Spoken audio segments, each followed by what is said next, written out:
भरा पेट लेबोगे। अखिलेश यादव जी के बेटा भरा पेट देबोगे।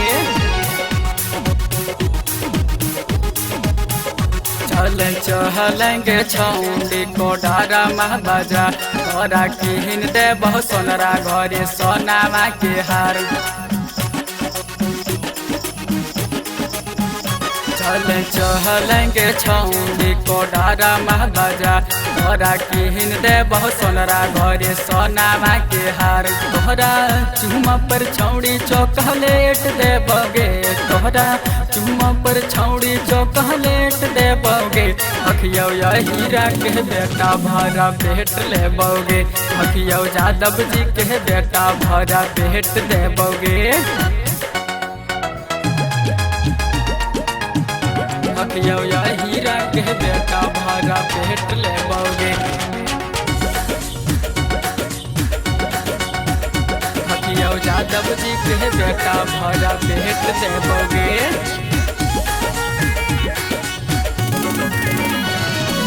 सत साथ पड़ो हली बड़ा ही सहारावा तोरा बनैबो छौड़ी अपन गेला भरावा। सुनना सत साथ पड़ो हली बड़ा ही सहारावा तोरा बनैबो छौड़ी अपन गेला भरावा।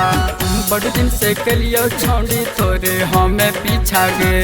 यह बतई कैली छौड़ी पूरा हमर इच्छा गे। सोलहो सिंगार गला सेट देबोगे। तोहरा सोलहो सिंगार गला सेट देबोगे। अखिलेश हीरा के बेटा भरा पेट लेबोगे। अखिलेश यादव जी के बेटा भरा पेट देबोगे। अखिलेश हीरा के बेटा भरा पेट लेबोगे। अखिलेश यादव जी के बेटा भरा पेट देबोगे।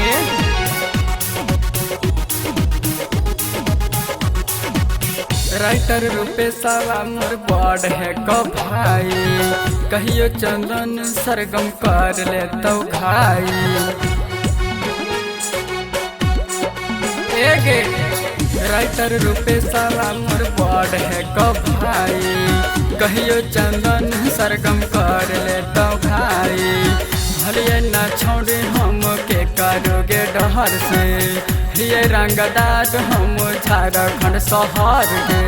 तोरे सुहाग में इंडिया गेट जीबोगे छौड़ी तोरे सुहाग में इंडिया गेट जीबोगे। अखिलेश यादव जी के बेटा भरा पेट लेबोगे। अखिलेश हीरा के बेटा भरा पेट देबोगे। चलेंगे छौंडी कोडारा महाबाजा तोरा किन देबो सोनरा घरे सोनामा के हार।